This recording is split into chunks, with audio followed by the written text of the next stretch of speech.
Your silence after the avoidant person's withdrawal, ending, or pattern of hot and cold behavior is having an effect they never anticipated and that you might not even realize is occurring. While you've been focused on healing, protecting yourself, and moving forward, while you've been maintaining boundaries that prevent further harm and refusing to participate in dynamics that don't serve you, something significant has been happening in the avoidant person's internal world. Your silence, your refusal to chase or pursue, your absence of the reactions they expected and perhaps unconsciously wanted, has created a void that forces them to confront themselves in ways they've successfully avoided for years or decades. Without your pursuit to focus on, without your emotional reactions to make the problem about, without your presence to take for granted while pushing away, the avoidant person is left alone with their patterns and their impact. This aloneness, this lack of distraction, this absence of the familiar dynamic where your pursuit allows them to remain in defensive posture, creates conditions where self-reflection becomes unavoidable.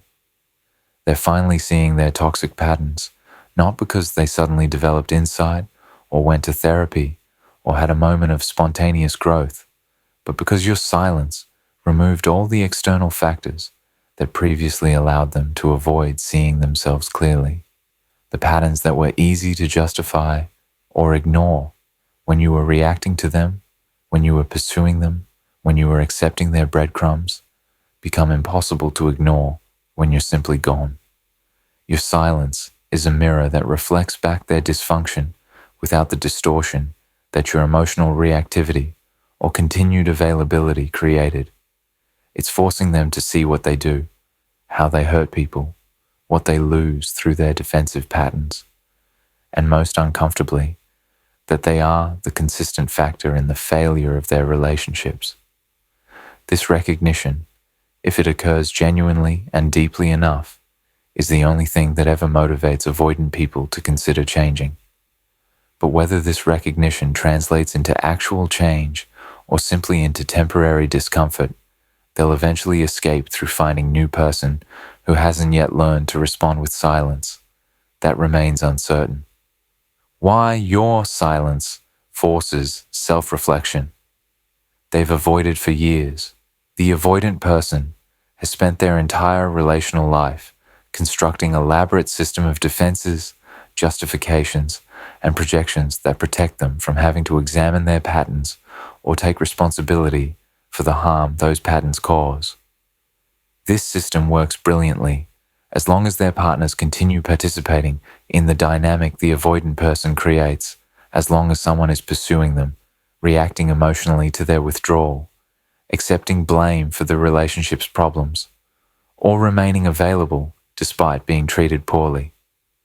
Each of these responses from partners gives the avoidant person something external to focus on, rather than having to look inward at their own patterns and limitations. When a partner pursues them after withdrawal, the avoidant person can focus on the pursuit as evidence that the partner is too needy or too demanding, confirming their narrative that others want too much and that their withdrawal is justified response to excessive pressure. When a partner reacts emotionally to their inconsistency, the avoidant person can focus on those emotional reactions as the problem, framing their partner as too sensitive or too dramatic, rather than examining why their behavior creates such reactions.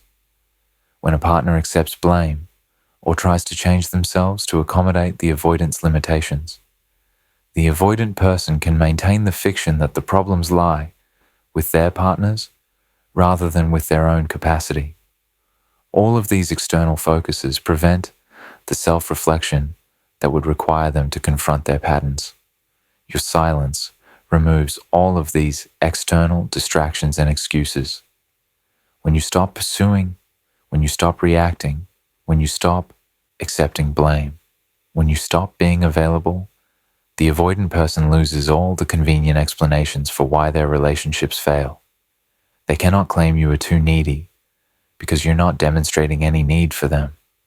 They cannot frame you as too emotional because you're responding with calm boundaries rather than with reactive emotion.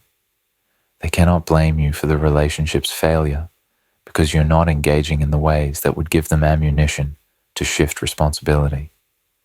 Your silence creates a vacuum where all their usual defensive maneuvers fail to find purchase. This vacuum forces the avoidant person into confrontation with themselves that they've successfully avoided throughout their previous relationships.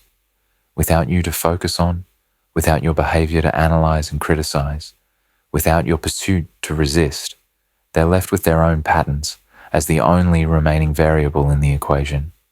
If every relationship follows the same trajectory, if they consistently end up alone after pushing people away, if they repeatedly lose people who cared about them, and if you're now gone without providing the dramatic exit or continued pursuit that would allow them to make it about you, they have to begin considering that maybe they are the problem. This consideration is what they've avoided for years through various defensive strategies, and your silence has made those strategies ineffective. The specific way your silence forces self-reflection is by disrupting the cycle the avoidant person typically experiences in their relationships. Usually, when they withdraw or create distance, their partner pursues them, which triggers more withdrawal, which triggers more pursuit, until eventually the relationship ends in explosion of emotion and accusation that the avoidant person can point to as justification for why things didn't work. But when you respond to their withdrawal with your own calm distance, when you break the cycle by refusing to pursue, the avoidant person doesn't get the familiar pattern that confirms their worldview. Instead, they get unfamiliar experience of someone simply walking away without drama, without desperate attempts to make them stay, without the emotional intensity that would allow them to frame the ending as about your inability to handle their independence. This unfamiliar experience creates cognitive dissonance that can't be easily resolved through the avoidant person's usual mechanisms. They expected you to chase. You didn't. They expected you to react emotionally. You maintained boundaries instead. They expected you to make the ending about how they hurt you. You simply left. This discrepancy between expectation and reality creates uncomfortable question mark that their defensive system cannot easily answer. Why didn't you pursue? The comfortable answer would be that you didn't care enough, but they sense this isn't true based on how invested you were. Why didn't you fight for the relationship? The comfortable answer would be that you gave up too easily, but they recognize that you likely left because their patterns were untenable, not because of lack of commitment. Your silence also forces self-reflection by removing the validation and attention the avoidant person didn't consciously realize they were depending on. Despite their claims of not needing anyone, despite their performance of complete independence, the avoidant person was receiving something from your presence, your attention, your care, your investment. When that's suddenly gone, when you're no longer providing the validation and significance they took for granted while pushing away, they feel the absence in ways that make them uncomfortable. This discomfort, if they sit with it, rather than immediately seeking to fill it with new person or distraction, can lead to recognition that they do need connection, that they are affected by others, that their defensive independence is not as satisfying as they've been telling themselves. The silence also works by giving the avoidant person no target for their defensive anger or blame. Often, avoidants end relationships or create distance while simultaneously feeling angry at their partners for various perceived slights or inadequacies.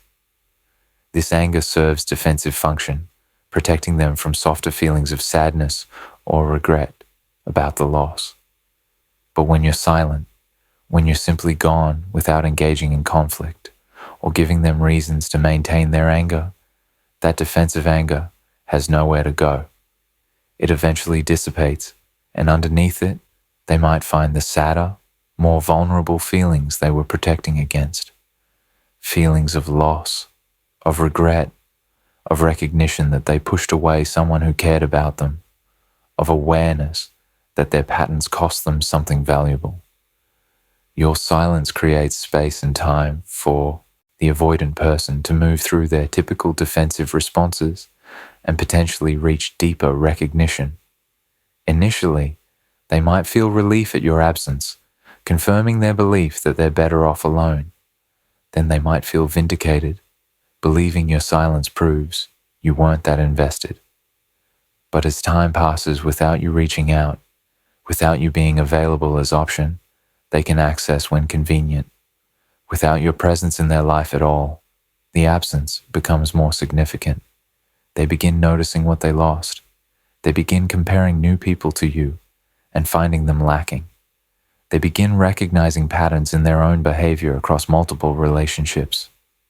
This progression, if it happens, only occurs because your silence gave them no other option but to eventually look inward.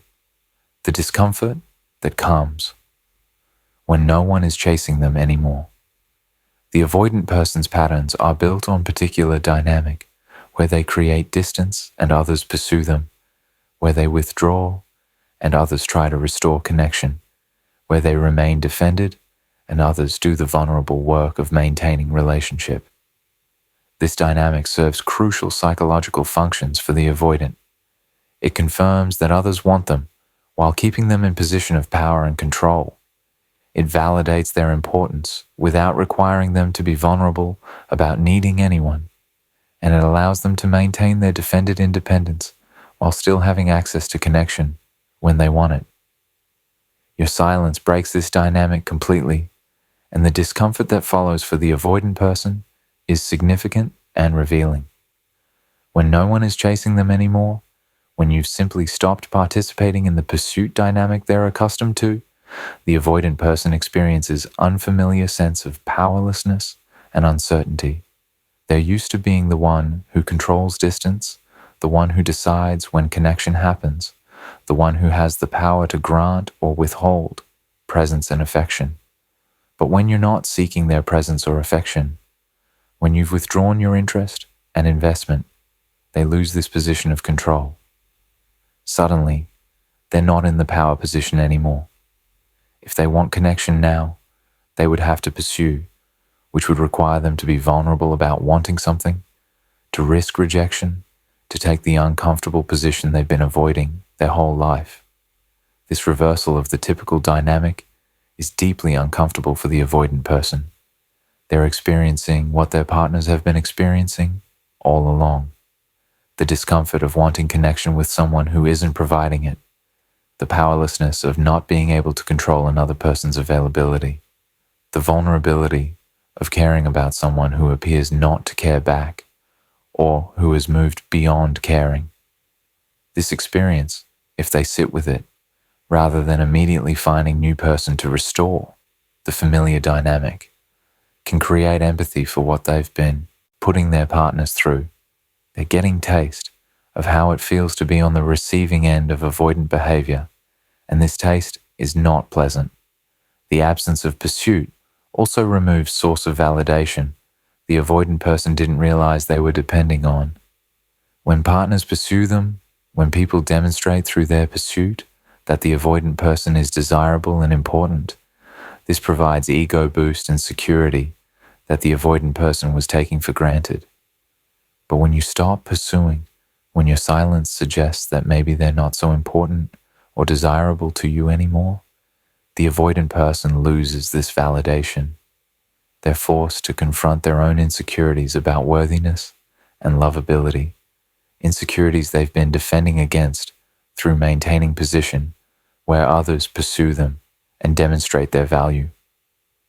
This confrontation with their own insecurity is particularly uncomfortable because it contradicts the avoidant person's carefully constructed self-image as someone who doesn't need validation from others, who is complete within themselves, who is confident and self-sufficient.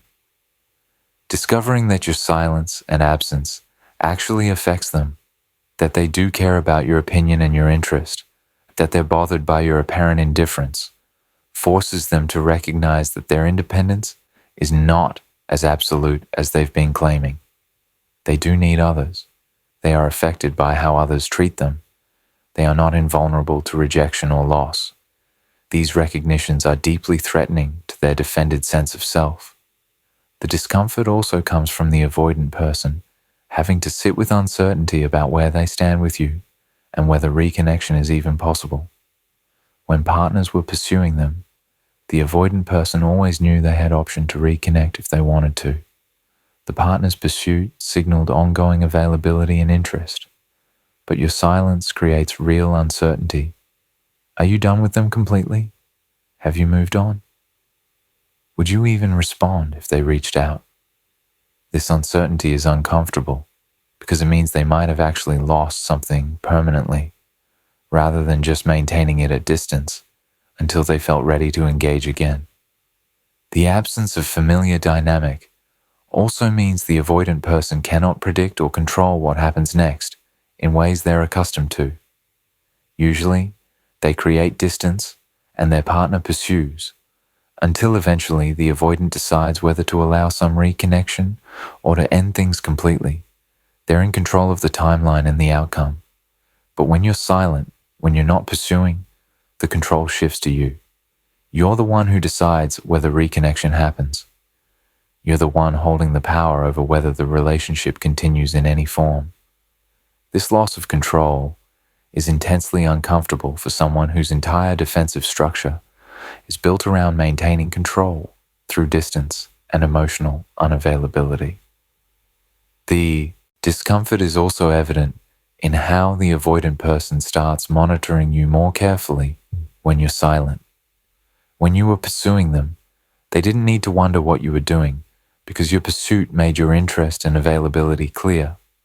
But when you're silent, they begin checking your social media, asking friends about you, seeking information about what you're doing and whether you're dating anyone else. This monitoring reveals that your absence has created anxiety and preoccupation they didn't experience when you were available. The tables have turned, and they're now the one who is wondering and seeking information, behaviors they would have judged harshly in their partners, but that they find themselves engaging in when faced with real possibility of loss. Your silence also removes the distraction that the push-pull dynamic provided. When the avoidant person was managing your pursuit, resisting your closeness, maintaining their boundaries against your attempts at intimacy, they were occupied with the mechanics of the dynamic, rather than with examining why the dynamic existed or whether it was healthy. But when you're simply gone, when there's no pursuit to resist and no closeness to create distance from, they're left with empty space where the dynamic used to be. This emptiness can force reflection on what they were doing and why, on whether the patterns serve them, on what they're actually accomplishing through their defensive strategies. The discomfort reaches its peak when the avoidant person realizes that your silence might be permanent, that you might genuinely be done rather than just giving them space or playing strategic game they can wait out. If they sense that you've actually moved on, that you're building life without them, that you're not waiting around hoping they'll come back, they experience form of loss. They've been protecting themselves from their entire life. This is not the controlled distance they create. This is actual ending they didn't fully choose and cannot reverse through their usual means. The permanence of this loss, if they allow themselves to feel it, rather than defending against it, can create the crisis that finally motivates examination of their patterns. How absence reveals, what pursuit obscured.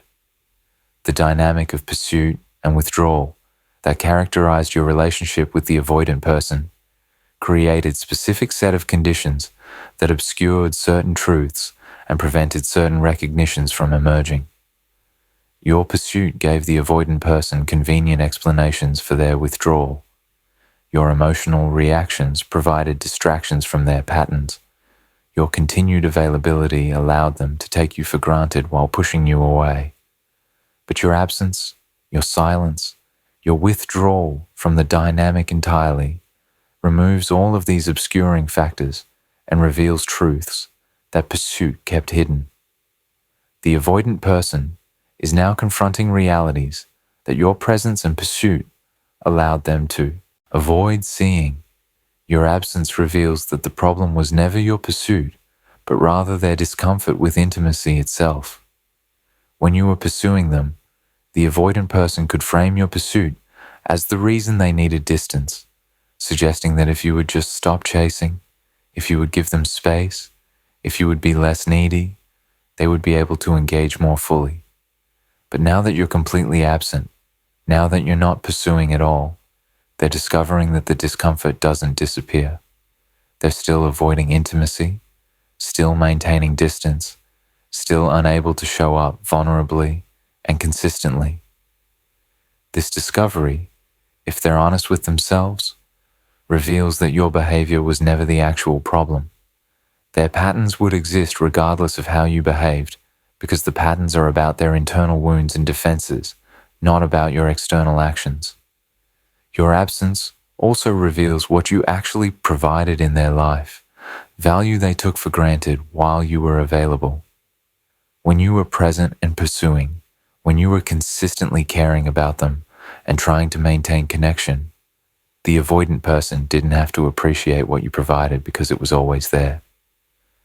They could focus on what they perceived as negative aspects of your presence, the ways you wanted too much or demanded too much, without recognizing all the positive things you brought to their life. But now that you're gone, now that they're living without your care, your interest, your understanding, your presence, they're beginning to notice what's missing.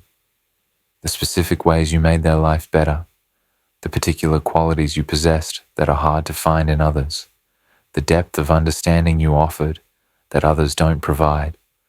All of this becomes visible through its absence. This recognition of what they lost is particularly powerful because it cannot be dismissed as idealization or fantasy. When you were there, the avoidant person could tell themselves they didn't really need what you provided, that they could find someone else who met their needs without the perceived negatives of relationship with you. But now, they have the opportunity to find that hypothetical other person, and they're discovering that what you provided is actually quite rare. The new people they encounter don't understand them the way you did. The casual connections they form don't provide the depth you offered. The alternatives they explore don't compare favorably to what they had with you. Your absence is revealing that you are not as replaceable as they assumed. Your absence also reveals the pattern that connects all their failed relationships. When you were present and engaged in the dynamic with them, the avoidant person could maintain the story that each relationship failed for specific reasons related to that particular partner's inadequacies or incompatibilities. But when you're gone and they're alone, examining the pattern of their relational history, the common thread becomes undeniable. They are the consistent factor across all these failed relationships. Their partners varied in personality, needs, attachment styles, and behaviors, but the relationships all followed similar trajectory. Initial connection, increasing closeness that triggered their anxiety, withdrawal, and creation of distance, eventual ending. This pattern repeats regardless of who the partner is, which reveals that the problem is not the partner's, but the avoidant person's inability to sustain intimacy. Your silence reveals the truth about the avoidant person's avoidance, serving defense rather than preference. When you were pursuing them, they could frame their need for space and distance as healthy preference for independence, as lifestyle choice that simply didn't align with your needs. But now that you're not pursuing, now that you're giving them all the space and independence they claim to want, they're discovering that the space feels empty rather than freeing. The independence they claim to cherish feels like loneliness. The freedom they said they needed feels like isolation. This discovery, if they're honest about it, reveals that their avoidance was never about genuinely preferring to be alone, but about being too afraid to risk the vulnerability that sustained intimacy requires.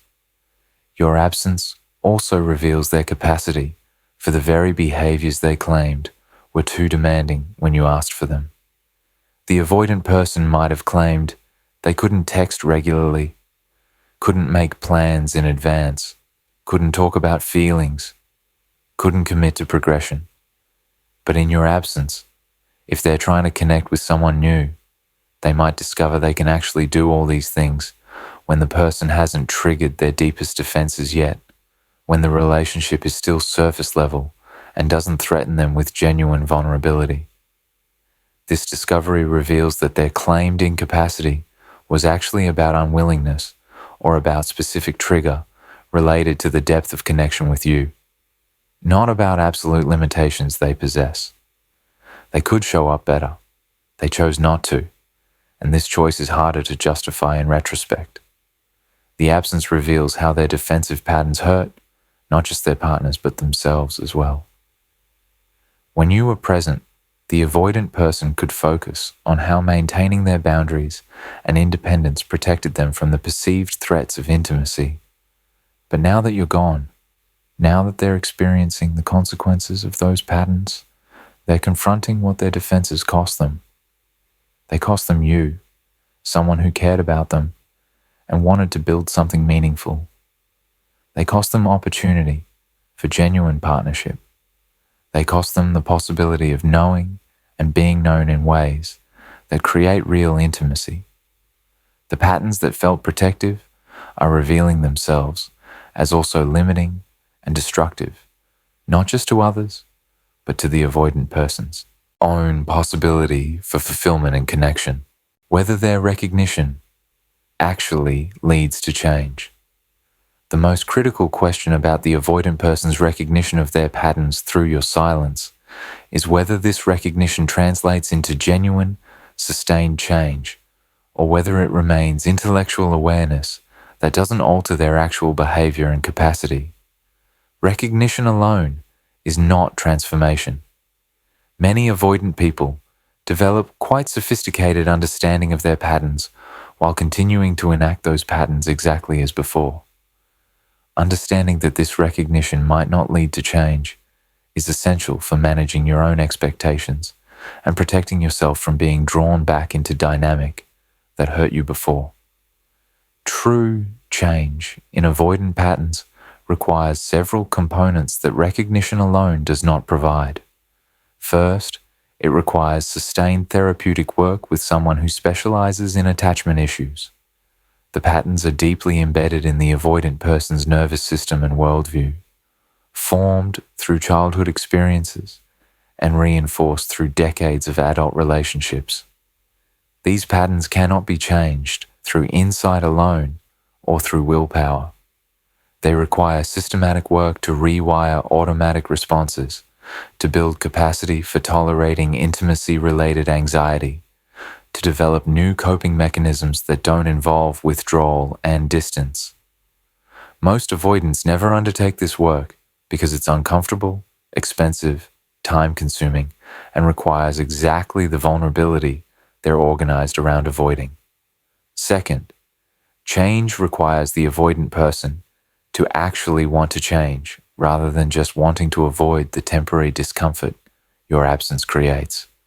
If their motivation for change is primarily about getting you back or avoiding loneliness rather than about genuine recognition that their patterns prevent them from living according to their values and having relationships they actually want, the motivation will fade once the immediate discomfort is resolved.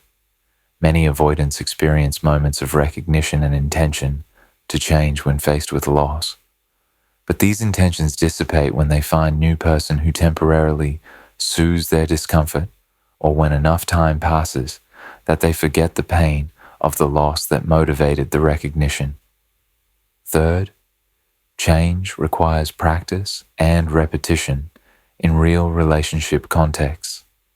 Even with therapy and genuine motivation, changing attachment patterns requires experiencing anxiety-provoking intimacy while choosing to stay present rather than withdrawing, and then having that choice reinforced through positive experiences that challenge the avoidant person's belief that intimacy leads to harm. This practice cannot happen in isolation.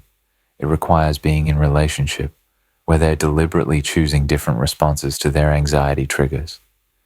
But entering relationship while working on change is risky because they might simply enact their old patterns with the new person, and most avoidants are not willing to. Be in relationship while explicitly acknowledging they're working on attachment issues that might cause them to hurt their partner. The likelihood that the avoidant person's recognition leads to genuine change is unfortunately quite low based on what we know about attachment patterns and what motivates transformation. Most avoidants who recognize their patterns through loss eventually find new person who hasn't yet learned to respond with silence, someone they can engage with using their familiar defensive strategies. The discomfort of recognizing their patterns is resolved through finding someone new rather than through actually changing the patterns. They might tell themselves this time will be different, that they've learned from past relationships, but without sustained therapeutic work and practice, they typically recreate the same dynamics with new partner. Some avoidants do change, but the ones who do typically share certain characteristics. They've reached some crisis point where the cost of their patterns has become too high to ignore, often because they're older and facing loneliness that's no longer sustainable, because they've lost someone so important that the loss cannot be rationalized away, or because they've repeated their patterns so many times that they cannot deny responsibility anymore. They have access to and actually use therapeutic resources rather than just intending to seek help someday. They're willing to be uncomfortable for extended periods while they work on their patterns rather than expecting quick fixes or immediate relief. They have support systems that hold them accountable to their commitment to change. And critically, they're motivated by genuine desire to live differently rather than by specific goal of getting particular person back. If the avoidant person does reach out to you after a period of silence, claiming they've recognized their patterns and want to try again, your responsibility is to assess whether genuine change has occurred or is occurring, rather than accepting their recognition as sufficient basis for reconnection. The questions you need answered are not about whether they've had insights, but about whether those insights have translated into sustained behavioral change. Have they been in therapy consistently for a significant period? Can they discuss specific practices they're implementing and specific moments where they've caught themselves starting to enact old patterns and chosen differently? Are they approaching reconnection with patience and humility, willing to rebuild slowly and prove through action that they can show up differently? Or are they approaching with urgency and promises, wanting to skip past the work of rebuilding and return to intimacy they weren't capable of sustaining before?